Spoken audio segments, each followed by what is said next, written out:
everybody, welcome back to Northernlion Plays Spelunky. So we are just going to continue where we left off, which when you're talking about Spelunky is, you know, exactly at the very start of the game. We were playing as blue-hatted Jumanji Man, aka Colin Northway, developer of Incredipede in the last episode. Why don't we play as this guy? It's the little Jaguar dude who is actually the character that you unlock when you beat Olmec, the final boss of the game, the traditional way, or the way that most people are going to end up beating him the first time anyway, which is not including the special secret thing that you have to do in order to get to hell.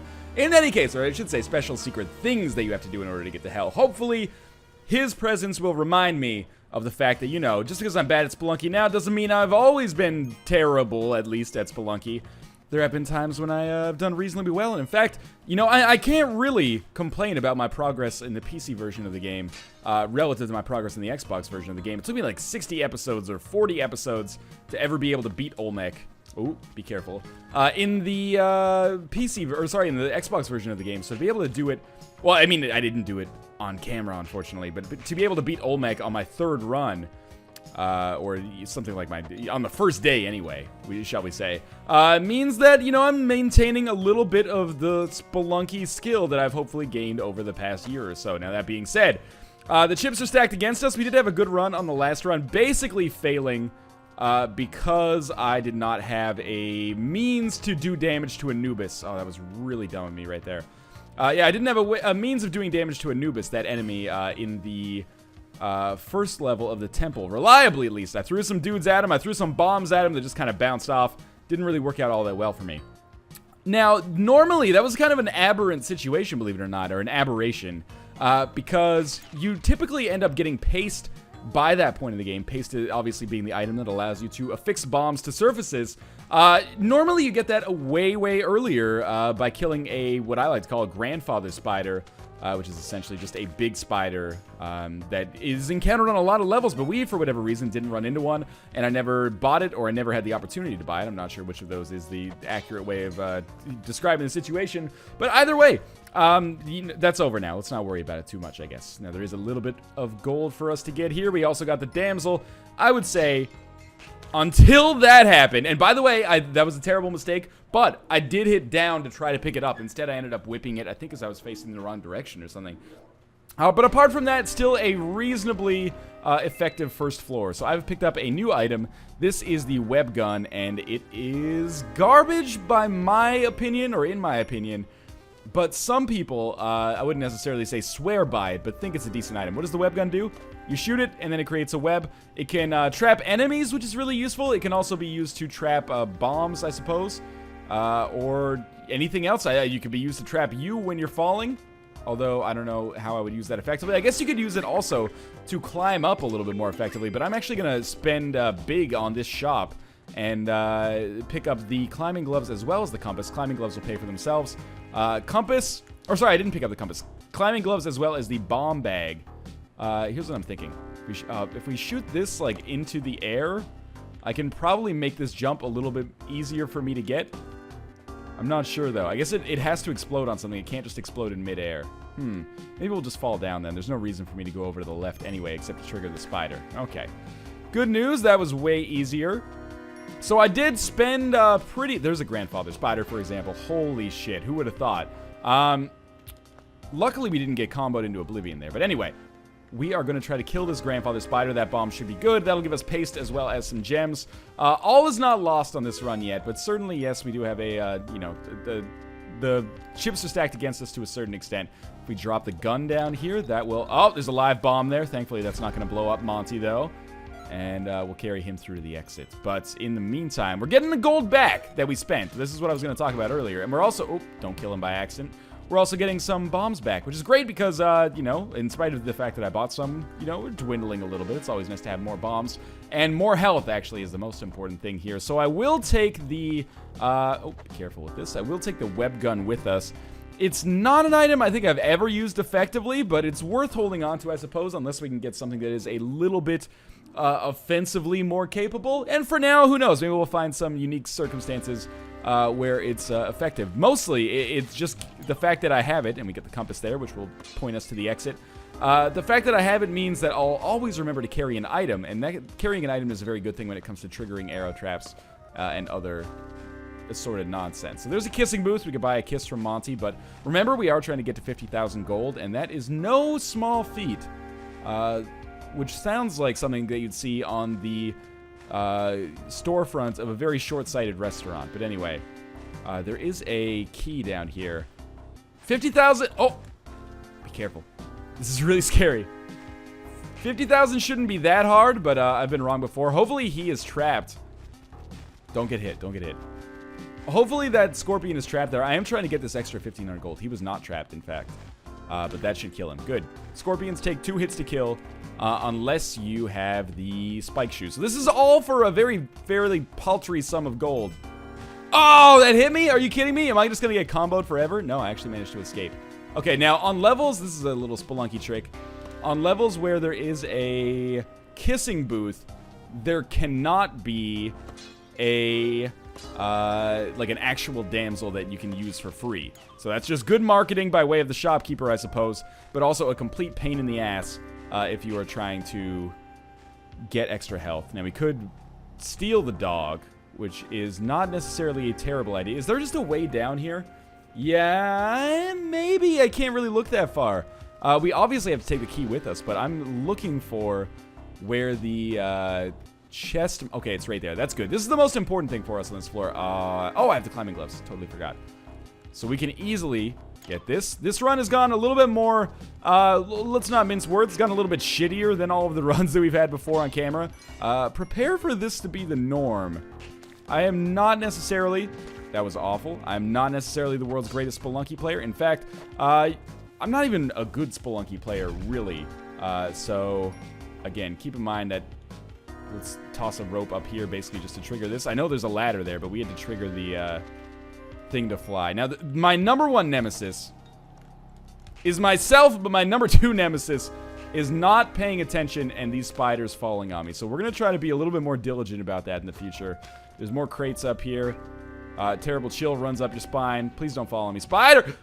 Well, this is going to be the first episode where we have 2 runs at once, or 2 runs in one video. That was a terrible first run. Half decent play at times, but largely just pure dog shit. So, that was a nice, hopefully a portent of things to come. That spider getting killed by the fact that he existed in that pot in the first place. So let's refresh our memory. What are we looking for here with respect to our goals here? We want 50,000 gold and the Ujat Eye. That's the first order of business for us. We do not have the climbing gloves anymore. Just need to remind myself of that because otherwise I will continue to platform as if we do. I don't think we can make that up there, unfortunately. Yes, 50,000 gold in the Ujat Eye, which sounds like a Jacob Tutu and the Hooded Fang style novel. But beyond this, also as much health as possible in the early game, extraordinarily important. I did not think that that would work, actually. The snakes jump over the arrows without arrowheads on them, so I kind of expected that to happen there. So we're going to look to pick up about 12,500 gold per floor, in addition to a damsel on every floor and an Oldsmobile in every garage. And don't die to bats. That's the most embarrassing one, because the bats, generally speaking, pretty easy to get around. Unfortunately, the spiders, because I never look up. That's the problem. I'm like dogs in the Shaun of the Dead universe. Unfortunately, I never pay attention to the spiders above me, and as a result, find myself in a position where I'm getting hit when I probably should not be, in all honesty. But let's continue through here, shall we? We have more gold, more rocks that, to be quite honest with you, I should probably carry just to trigger arrow traps. You never know. They like to hide in some pretty dastardly situations. I'm just going to look down here just in case there's a delicious treasure. There's a Monty, but we can actually get him for 1 bomb down here if we bomb in the appropriate location. Bombs typically have a range of 2 blocks directly out from them and 1 block in each direction otherwise. So if you plant the bomb perfectly, it's like, oh, we hurt him, but he lived. Again, it's nice to use these guys as human shields occasionally. The dog's actually stronger than you are in a lot of situations, especially, you know, it can survive 2 hits from an arrow trap, which is surprising. We're going to pick up another little bit of gold. We got 12,000, spent a bomb, and picked up a healing item, aka a dog in this situation. Good news for us. Okay, now remember, I did say that sometimes these levels are more difficult. In fact, oftentimes these levels are more difficult than your average level. But they also have the opportunity to give us these lightning bugs, which again are worth 5,000 each. And, you know, 5,000 on the jungle, which is where we had our last dark level, is very important. 5,000 on the mines is like a coup. It's amazing for us to be able to get this much gold this early in the game, primarily because it allows us to buy items that will eventually help us out a great deal. I don't know why I whipped Monty there, I guess just to make sure that he wasn't a traitor. Immediately afterwards, an enemy hit me on the face. And, you know, it's a shame, but I kind of have to come through here, because if I don't, I could be leaving the chest behind. So I really can't afford to... Oh my god, are you kidding me? That hit the dog? That's what I said, you know, sometimes the physics in this game can be absolutely stacked not in your favor. There's another arrow trap here. Shall we? We shall. Just give me a second. I'm going to burn all my ropes, apparently. Now, the most important thing here is don't accidentally hit a shopkeeper. As long as we avoid hitting a shopkeeper, life is... Oh, we hit a shopkeeper. Okay. So now we have a whole new metagame that has entered into Spelunky play. When you kill the... Now we don't need... Oh, we still need the Ujet Eye, but now we don't need to worry about getting 50,000 gold. When you hurt a shopkeeper or you kill a shopkeeper, every shopkeeper for the remainder of the game becomes angry at you. Why is this bad? Shopkeepers always have shotguns. Might as well call them shotkeepers, really. And they are assholes about it. The shotgun, pretty much inarguably the most powerful, commonly found offensive weapon in the game. And it will tear us apart if he sees us. Where is he is the real question. I should really take the torch with me. So we can just run to the exit. The good news is, there's a school of thought that believes that, you know, blowing up the shop, or killing the shopkeepers is actually the best way to go about your business. And it's not necessarily completely foolhardy to do so, because it does open up free access to all of the shops in the game. So, you know, if there's items that you want and you don't want to pay for them, well, you can do it. So we have the opportunity to probably amass a lot of bombs in this situation. Oh, okay, so he's trapped in there. So we're gonna... I mean, we don't even need to take the idol in this situation, but I want to kill him. Because if I may... Oh, the ghost is here. And he's escaped and he's killed me. So I'm bad at Spelunky. Let's try one last run here. I accidentally hit continue. You never want to hit continue. You always want to hit quick restart, unless, you know, there's something that you need to do, like, you know, go into a shortcut or something. Which is not really in my vocabulary at this point, because there's no point in getting the shortcuts if you're trying to get as many upgrades as possible. It might make it a little easier to kill Olmec, maybe, if you get the right combinations of items, like, on later floors. But it's a little, I wouldn't necessarily say cheesy, but it's like the Binding of Isaac, you know? You don't want to skip item rooms and treasure rooms, and assuming you're playing well, it kind of is similar. You are skipping item rooms and treasure rooms when you skip floors. I mean, it's a little different because everything is out to kill you, and it's, you know, survival's a little bit less reliable than it is in Isaac. Never do what I just did there, by the way. Never just whip a pot, especially if you're on top of it. It's just terrible, terrible form. I was hoping that arrow trap would go. I took fall damage because I am bad at the video game, and let's continue moving onwards here. We've dropped our dog off, so we didn't really lose that much. Another 500 gold for us, and you know what? Always... Whoa, that was really scary. That could have exploded and killed us. One bomb for one crate is a no... I cannot be making this up at this point. This is like a third of my total deaths when playing the PC version of Spelunky all at once. Remember what I said? I think it was last episode. Rashness is your enemy in Spelunky. I am playing like I have a mega rash right now. I realize that's not the correct usage of this word, but in any case, we're going to move onwards, and we're going to focus on playing well this time. Sometimes from the ashes of terrible runs arises a great run.